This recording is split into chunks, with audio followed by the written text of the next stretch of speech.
Let's talk about the episode. Let's talk about the episode. So Leo finally found his lady whistleblower. I mean, the evidence was there. The writing was on the wall. You saw Harvey in the Rochester jacket, and you assume it's Harvey, even though Harvey told you he is from Texas and Mexico. He's not from Rochester. You didn't ever think after all this time to look at Carrie, your ex? So if Marlena wouldn't have stopped you, you would have made a complete ass out of yourself yet again and blame Harvey, even though you know that boy only have ties and connections to Mexico and Texas. Leo, you know what? I'm going to blame half of that slowness on, the writers making you seem like you're not intelligent when you should be thinking. And I mean, Carrie don't like being around you. It's obvious. His insecurities around Harvey and not wanting to hang around you. Why would you want to hang around him? He did this to you. He did that. He accused you of being... It's just like the writing on the wall was there. Harvey should have caught on when he started to get jealous and trying to stop you from hanging around Leo. Gabby coming in telling him to get himself together because Carrie seemed like a great guy. It's just like, how y'all miss these hints? I understand it's a soap opera. I understand, sometimes they got to play foolish to get to the point. But if I'm a real live person, I would have caught the Rochester shirt and I would have said, okay, it's not Harvey, obvious. It's this one right here, your boyfriend that's lady whistleblower. You really didn't have to come up with this scheme, and you really didn't have to come up with this, oh, Marlena, I'm doing a whole Marlena, devil inside me reincarnate again, but on body and soul. And I'm going to see if the sucker you are going to fall for this and try to write it in your later whistle-blog. And I'll be darned. I was hoping he was not that... I was hoping that he was not that dumb. He really that dumb. Either you wanted to be exposed, you tired of holding on to this secret, or you just want to blast it out there and embarrass Leo even more. I mean, you really didn't leave no stones unturned with writing that what Leo just told you at that table. Not even much a hot 10 minutes ago. It wasn't even much 10. It was maybe, 5 seconds ago? Then here you go, got to get on your keyboard. You couldn't wait till at least a couple of weeks to say this? You had to say it now. Besides going upstairs making love to your man, you had to write that right then and there.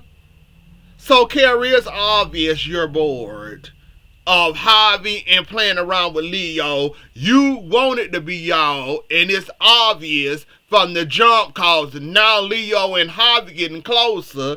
Harvey catching feelings for Leo all over again while he was going up there getting ready for you. He's sitting up there thinking to Leo, I guess you kind of figure out this would happen and you were trying to stop it, but also trying to be lady whistleblower at the same time. So, yeah, I didn't get that, Carrie, the fact that you wrote that just that fast. I mean, I would at least hold on to that for a good 3 weeks, maybe 4 weeks. And in fact, I probably wouldn't have wrote it at all because I would have known right then and there, or I would have known my cover is exposed and basically without you being anonymous and basically sitting the lead back to your behind, you can't be lady whistleblower. Even though Leo did come out of his anonymous mode, and we already know the whole lady whistleblower, how he came out, I guess you want to be known that it's me, I'm writing these stories, I'm trying to destroy your life like you did me, or whatever hurt feelings Leo might have did to you. I forgot what Leo did to you, but whatever hurt feelings you got going on, and while you trying to destroy this man and also shading your new boyfriend, it's kind of weird for me though. But for you to write that out just as a hot second, and then before it can even happen, you went ahead and wrote that, and Leo not know it's you. Even though Marlena had to stop him for telling him it can't be Harvey. Why would you think it's Harvey all over again when you just made an ass out of yourself the first time? You going right back to accuse him, even though he has a boyfriend, your ex, who also have means and opportunity to write stuff like that to try to hurt or harm your reputation, hurt your job, body, and soul. It's just like, Leo, you weren't thinking malicious enough for me, or maybe you weren't thinking at all. I don't know what the hell was wrong with you, but I would have immediately, once I got the Rochester connection, and once I seen Harvey in that shirt, I would have went and started swinging on Carrie. We wouldn't have had no lunch. We would have had a fist fight for lunch. That's what we would have been having, because he have been slandering the hell out of you, Leo. And the fact that you sat there acting all calm and cool and collected, it wouldn't have been me. We would have been fighting. I'm sorry. If you gonna write stuff like that, you can either say it in my face or I'm gonna swing on you right here and there. That's what I would have swung on it. Matter of fact, I would have got me a nice cold drink, and I put ice in it, and make sure them ice hit you dead in between your eyes. Matter of fact, get you a nice drink with a whole lot of ice. I would have told them specifically, give me an iced tea with a whole lot of ice. Give me all the ice you can get me. And you know, a little bit of, well, you know what, you got to have enough tea in there for that to get in their face, and then the ice to tear their face up. I wouldn't have sat there that long being playing it off like I don't know no better. Leo, you better not ever, because I would have told him off. I would have either swung on him or doused his face with some liquid with ice cubes coming and hitting him in the face afterwards. You better not ever be slandering my name. And now that I know it's you sitting up here trying to, you can't stand to be around me, you don't want to be around me and all this. And how they didn't realize that something was stinking, something was strange. Marlena got up first, then Leo got up. Oh, I just had a call from Body and Soul about a storyline I had sent to Abe and Kate. Marlena had to calm down the patient that fast. So what did Marlena do? Sing to them or something? Did she do a poem? Did she offer us some cash, some free playtime or something to calm the patient down? Y'all can figure that out, Harvey and Carrie. But okay, we gonna play crazy with y'all. But anyways though, yeah, I'm about ready for that to end. I mean, that lady whistleblower storyline, it was a scam from the start, and Leo should have been thinking it was one of your exes, obviously. I said it was the one for Canada, because that's the most one that got the most hurt feelings for you. But unfortunately for me, I was wrong when I said it might have been the drag queen for Canada. Nope. Whatever you did to Carrie, you hurt him by just as worse as you did to the drag queen, obviously. So now he's slandering you and your job, and basically trying to stop you from making money from your soap opera. So yeah, whatever hurt feelings you did to him, he after you in your neck, in your relationship, and trying to make sure you don't make no money. So yeah, that's why I said I would have doused him in the face with a cold drink with some ice on the side of it. That's just me. You want to be petty and write about me and my story and try to ruin my job? So I'm going to be petty with a nice sticky drink with some ice cubes and red in your face. So enjoy. We finna both be petty. And then we have to fight. We just have to fight. Oh, well, I'll do my time in jail. I'll do my time in jail. And yes, it was worth it. Since you want to be petty, I'm being petty with you. Take this ice, taste this drink in your face, and if you want to fight, let's fight. But anyways, though, EJ, the best thing you can do right now to protect and save yourself from Flanigan is get Flanigan the hell out of your life. You don't want to team up with Rafe, but it looked like it's going to come down to that. The more Flanigan hangs around, the more trouble you're adding on to yourself. Now you got the police commissioner at your house questioning you about her husband. Well, about to be husband, her fiance, her husband, whatever it's called. I can't think right now. I'm drawing the blank. When you had a commissioner questioning you about her man, you know you doing something wrong. And just when you was about to use yourself and get her out of your house, here come the idiot coming through the tunnels. I mean, EJ, if you don't see that it's time for Flanigan to go, you know what? Let him stick around. I'm kind of enjoying watching you squirm and suffer anyways. I'm kind of enjoying it because you have been on a rampage since last year. Ever since the Nicole baby switching thing, you've been on a rampage. So it's kind of nice to see you get your get back. And it's kind of nice to see, and it's kind of nice with your board behind that find something productive to do. And Flanigan, he keeping you productive and he keeping you entertained and you're no longer bored. So you know what? I just said I kind of want him gone. No, I don't. He entertaining your boredom because you are very bored and it's obvious. And you know what? The more Flanigan stick around, the more trouble, and the more trouble you'll get into, and the less bored you'll be. Interfere, playing around, trying to get revenge, blackmailing, threatening people, this, that, and under the sun that you like to do under them tricks under your belt. So you know what? Flanigan keeping you entertained right now, and I ain't gonna need much complain about it. I want him gone just as much as you do, but you know what? I want him to stick around a little bit more. I want him to stick around a little bit more longer because I know the boredom you get, EJ, is deadly. And it's obvious that you'll do anything to get your way. So you know what? You've been very bored since last year. And the baby switching thing, you've been bored since 2002, 23. You've been bored since 2022 or in 2023. And you've been bored for too long. So you know what? Since you're bored like this, Flanigan gonna help your boredom. So, no, I don't want Flanigan to go. I thought about it and realized how bored you been.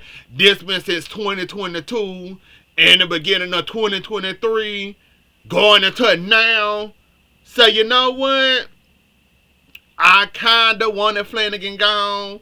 Now that I'm thinking about it, all the bored stuff you've been doing lately, trying to prosecute your enemies, trying to throw your enemies all under the bus, trying to prosecute people that shouldn't be prosecuted from your jurisdiction, and the crimes wasn't committed here. The whole baby switching thing, and the whole trying to blackmail Salem and just trying to get your way out of it, to the whole Stephanie and Gabby, making them get a divorce because you was bored because you lost Nicole and your child. Well, your supposedly child. It's just like you've been so bored lately that the see you actually entertained and the see you actually being harassed like you harassed us with all these storylines and all this you done did. So you know what? Stay entertained with Flanigan. Now, I'm saying stay entertained with him. I don't want Jada involved in this, no way, shape, or form. I don't want Flanigan nowhere near Jada when it pertains to kissing, having sex, cuddling, none of that. None of it. Because we'll have a whole same situation all over again. And we already know how that came up. And we already know how that turned out. We don't need no another Sandman Flanigan situation. So I'm hoping and praying EJ keep him at the Demira Mansion and away from Jada, and so far so good he doing that, and I can appreciate that. But sooner or later, it's gonna end up happening. All we gonna have to do is just sit, put our head in our palm and just shake our heads. I mean, it's gonna happen. I mean, there's no stopping it. EJ want to do this on his own. When Ray basically telling him, I can help you with Flanigan. You can use your money and I can help you take him out. But nah, you want to do this on your own because you scared, cause if Ray do help you, Jada gonna know about it. She gonna try to throw me in jail and all. So yeah, he using a whole lot of a cope talking about something. Oh, Jada, your commissioner wife, she gonna throw me in jail when this come out and all this and all that. And so yeah, he trying to use Jada as the commissioner as a cope, knowing that he need help when it comes to Flanigan. Cause Flanigan already said he ain't leaving town and he not going back to wherever he from. He not going there because he said it's hot and he ain't got time to be hot and be frying like an egg. So he good.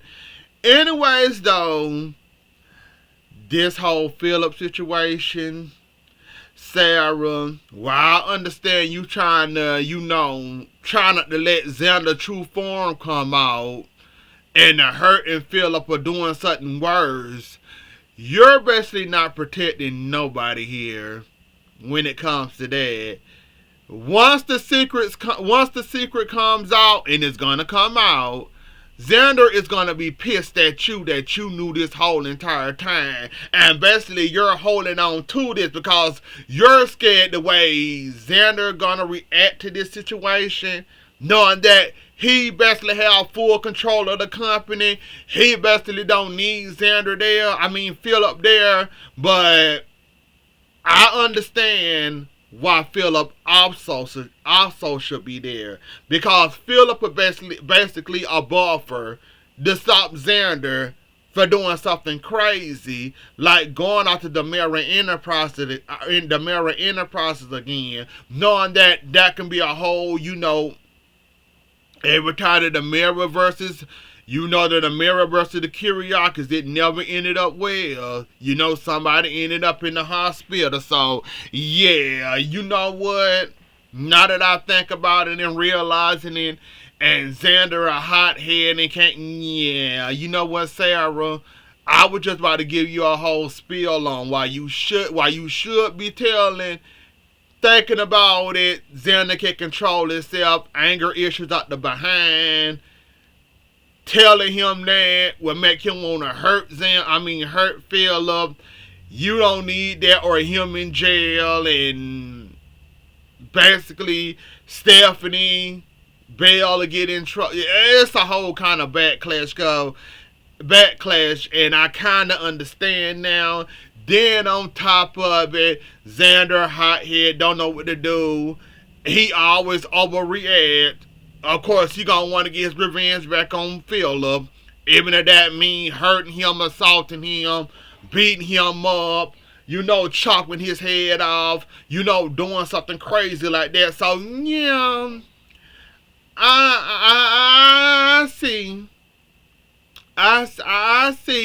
why Sarah want to keep that hush hush, and keep Philip there as a little buffer, and keep Philip there as a buffer and stop Xander for doing something crazy. So yeah, I get it. I was just about to give Sarah a whole piece of a taste of some, but then I thought about it with her crazy hot head of a husband. We got to keep the temperature down to maybe a medium, because anything over a medium heat, he gonna explode. So, you know what? I said, yeah, why is she keeping this secret? Why would she do that? Now I know why. You know what? Thinking about it, and yeah, keep that pot, no higher than a medium, a good medium. Don't let that pot boil over, and don't put that thing on high heat, because you put it on high heat, you might have to rescue your husband. So, yeah, I kind of see what she doing now. Anyways, though, as I suspected, Cat and Chaffee to get together. The fact that you worrying about where she living at, the fact that you asking her what do she got a job, the fact you asking her if she's staying in town, Chad, you got the hots with Kate, and I'm not surprised nor shocked about this at all. Not even much. You know what, Chad? I'm not surprised. I'm gonna let you have that, cause I'm just gonna say I'm not surprised and just shake my head and move on.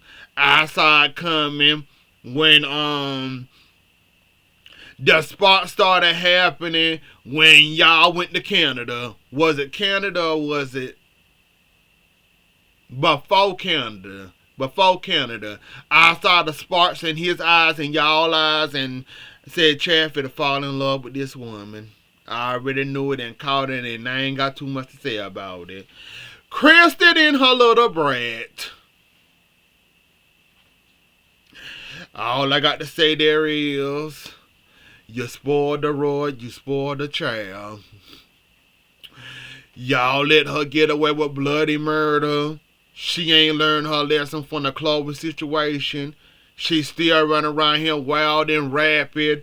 Even when you do catch her and try to punish her, she go steals the phone out of the desk, or the office desk, like she ain't do nothing wrong, getting ready to text Ava all over again and harass her. You talk about counseling, she sound like she cool with it, but then she goes and run away. Brady, you better horn in and horn her in stat. That is Kristen Jr. in the making. And unfortunate for you, you somewhat,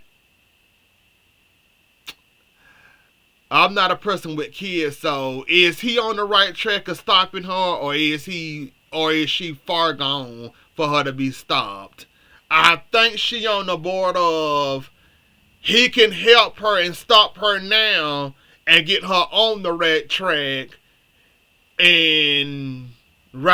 now, or this can be Kristen all over again. I think he at that border and stopping her in her tracks. So he may be on to something now, but I don't see it happening in time. I mean, after the whole Chloe situation and the other stuff she done did, if y'all didn't mention counseling then, why are y'all mentioning counseling now? That little girl not going to learn her lesson unless y'all put her foot down with her and y'all start spoiling her right. And good luck, Brady. Good luck, Kristen. Y'all on the border of stopping her. But y'all might be too late because she is too far gone. After the Chloe situation that she ain't learned, and now she threatened a new woman in her dad's life, y'all better get her. But she ended up being a criminal like her mama. But anyways, though, y'all, that was the episode. Don't forget to like, share, comment, and subscribe. I'll see y'all later. Enjoy the rest of y'all night. Have a good weekend, and I'll catch y'all later. Bye.